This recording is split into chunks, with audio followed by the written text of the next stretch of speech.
এবং কি উদ্দেশ্যে আজকে করলেন?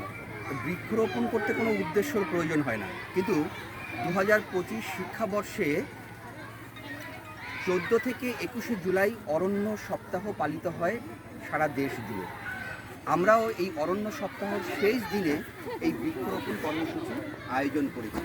পরিবেশের কথা ভেবে, বিদ্যালয়ের স্বাস্থ্যের কথা ভেবে, শিশু এবং এই এলাকার গ্রামবাসী পরিবেশ সমগ্রভাবে মানুষকে এগিয়ে নেওয়া একটি সুস্থ সুন্দর পরিবেশ দেওয়ার লক্ষ্যেই আমাদের এই আয়োজন।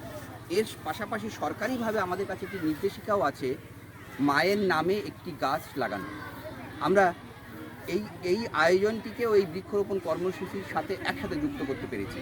মা এবং শিশু এই বিদ্যালয় প্রাঙ্গণে আজ সারাদিন ধরে বৃক্ষরোপণ কর্মসূচি গ্রহণ করেছি এবং তারা তাতে অংশগ্রহণ করেছে। আসলে মা এবং শিশু একসাথে বৃক্ষরোপণ করার ফলে যে আনন্দ তারা পাচ্ছে, বিদ্যালয়ে যে আনন্দ পাচ্ছে, এলাকাবাসীর কাছে যে বার্তা পৌঁছচ্ছে পরিবেশ রক্ষার জন্য, এটা এক বিরাট পাওনা।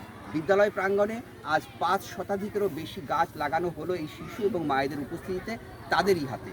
এবং তারা সামগ্রিকভাবে বিদ্যালয়কে যে এইভাবে সহযোগিতা করেছে, এটা বিদ্যালয়ের এক বিরাট পাওনা। এই প্রত্যন্ত এলাকার মায়েরা এত এগিয়ে এসে যত্ন করে তাদের সন্তানদের সাথে গাছ লাগাবে, এটা কল্পনারও বাইরে ছিল, কিন্তু তারা সবাই উপস্থিত হয়েছেন, বৃক্ষরোপণ কর্মসূচিতে সামিল হয়েছে।